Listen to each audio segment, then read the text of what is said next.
จะไปคุยกันกับเรื่องเกี่ยวกับหนังสือพุทธวจนะ อาจารย์ไม่ได้เป็นตัวแทนวัดนาป่าพงนะไม่ได้เป็นตัวแทนวัดนาป่าพงอาจารย์เป็นตัวแทนตัวเองในการไปพูดเพราะเขาอยากพูดกับอาจารย์ดังนั้นอาจารย์เป็นตัวแทนวัดนาป่าพงไม่ได้อาจารย์ไม่รู้อาจารย์จะพูดในมุมที่ว่าอาจารย์ศึกษาหนังสือพุทธวจนะแค่นั้นและอาจารย์ศึกษาหนังสือพุทธวจนะอาจารย์ศึกษาจาก5เล่มจากพระโอษฐ์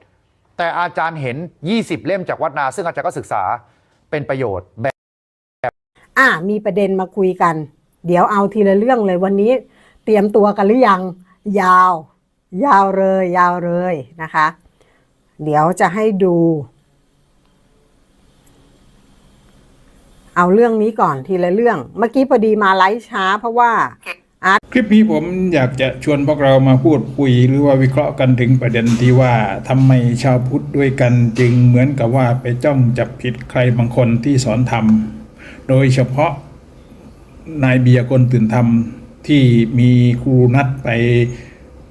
พยายามเหมือนกับว่าจ้องจับผิดเขาว่าเขาสอนผิดตรงนั้นตรงนี้แล้วก็มีใครบางคนบอกว่าเขาจะสอนอย่างไรก็เรื่องของเขาไปกวนเขาทำไมไปจับผิดเขาไปติดตามที่เขาพูดเขาสอนเหมือนกับว่าเป็นแฟนคลับเขาเป็น FC เขาซะเองเขาอยากจะสอนอะไรเป็นเรื่องของเขาสิทธิเสรีภาพของเขาในลักษณะทำนองนี้นะครับแล้วในพร้อมกันนี้ผมก็ลิสต์รายชื่อที่ครูนัดลิสต์ออกมาที่บอกว่าเบียร์คนตื่นธรรมนี้สอนผิดเรื่องอะไรบ้าง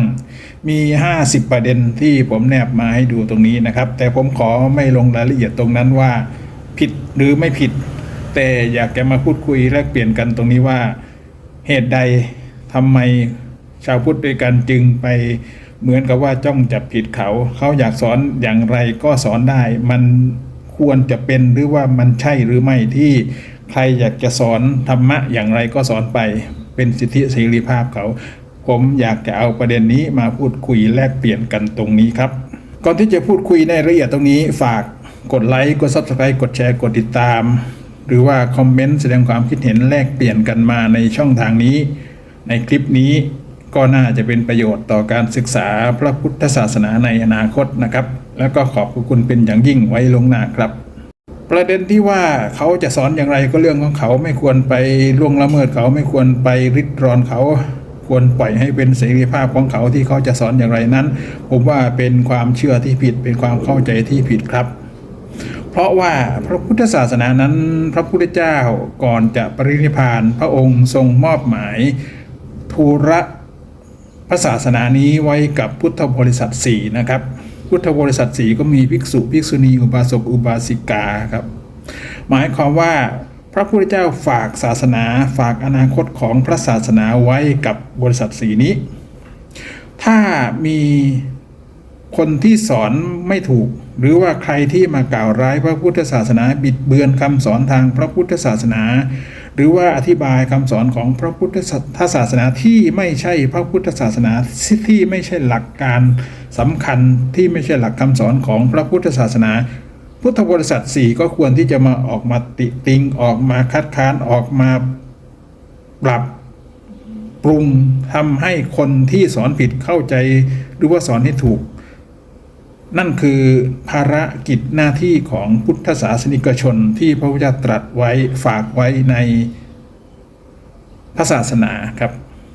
ทีนี้ถ้าจะถามผมว่าพระพุทธเจ้าตรัสไว้ตรงไหนอันนั้นฝากไว้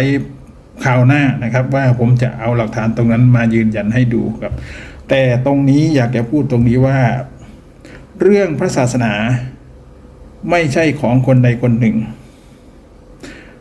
เป็นของพุทธบริษัท4ทุกคน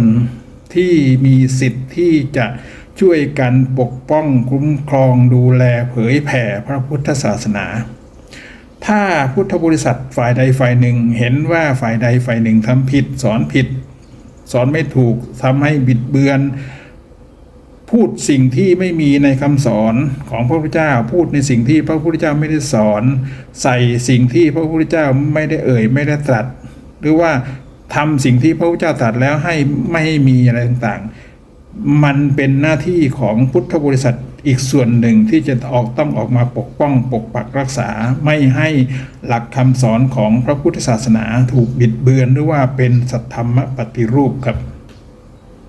ดังนั้นการที่ครูนัทออกมาพูดออกมาวิเคราะห์ออกมาวิจารณ์สิ่งที่เบียร์คนตื่นทำสอนผิดผมว่าเป็นเรื่องที่ถูกต้องการที่ทนายมูลที่กองทัพธรรมออกมาทำเรื่องนี้ผมว่ามองว่าเป็นเรื่องที่ถูกต้องเพราะทำหน้าที่ของพุทธบริษัทในการปกป้องหลักคำสอนทางพระพุทธศาสนาไม่ยอมให้ใครบางคนกลุ่มใครบางคน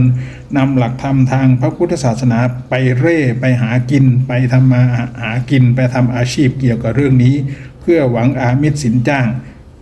เป็นประโยชน์กับตัวเองโดยทำให้หลักคำสอนทางพระศาสนาทางพระพุทธศาสนานี้ถูกบิดเบือนถูกกล่าวตู่ถูกลบหลู่ดังนั้นคำตอบที่บอกว่าทำไมชาวพุทธบางกลุ่มบางคนจึงออกมา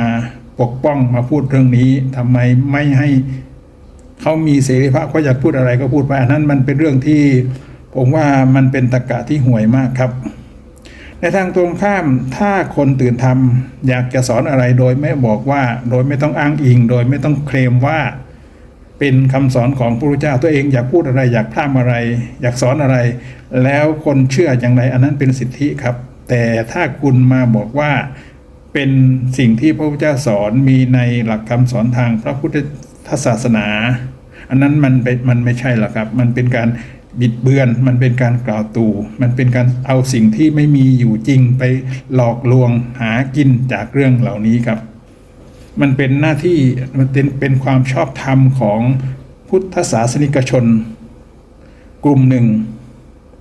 ต้องออกมาปกป้องออกมาอธิบายออกมาชี้แจงออกมาทำเรื่องนี้ให้เกิดความชัดเจนกระจ่างกับพุทธศาสนิกชนอีกกลุ่มหนึ่งที่ยังไม่เข้าใจที่ยังไม่เข้าถึงหลักธรรมอันนี้ผมยืนยันอธิบายตาม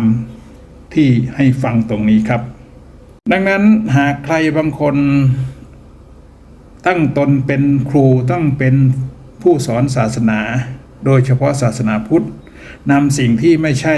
หลักคำสอนทางพระพุทธศาสนามาสอนแล้วบอกว่าเป็นคำสอนทางพระพุทธศาสนาเป็นคำสอนของพระพุทธเจ้า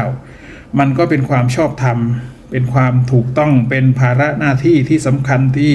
พุทธศาสนิกชนผู้รู้หลักการทางพระพุทธศาสนาที่ถูกต้องจะต้องออกมาอธิบายออกมาปกป้องออกมาชี้แจงในเรื่องเหล่านี้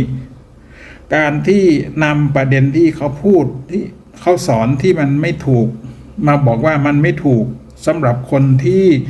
พร้อมที่จะรับฟังแล้วนำไปศึกษาต่อผมว่ามันเป็นเรื่องที่ดีครับดีกว่าที่จะปล่อยให้การสอนคำสอนคนสอนที่สอนผิดให้ผิดไปเรื่อยโดยที่ไม่มีใครคอยทักท้วงไม่มีใครคอยท้วงติงไม่มีใครคอยฉุดรั้งไว้มันก็จะเตลิดแล้วก็เอาหลักคำสอนทางพระพุทธศาสนาหรือว่าคำสอนของพระพุทธเจ้านี้ไปประกอบอาชีพไปทำมาหากินอย่างนี้เรื่อยๆไปผมคงไม่ต้องอธิบายนะครับว่าที่บอกว่าเอาไปประกอบอาชีพหากินนี้มันยังไงฝากไปพิจารณาเอาเองก็แล้วกันว่าเขาสอนเขาเอาเรื่องนี้ไปสอนทุกครั้งนี้เขาได้ค่าตอบแทนเขามีค่าตอบแทนตรงนี้ไหมที่พูดอย่างนี้คือไม่ได้อิจฉาริษยานะครับแต่การที่นำหลักทำคำสอนทางพระพุทธศาสนาไปบิดเบือนเพื่อให้เป็นประโยชน์ทางอามิตร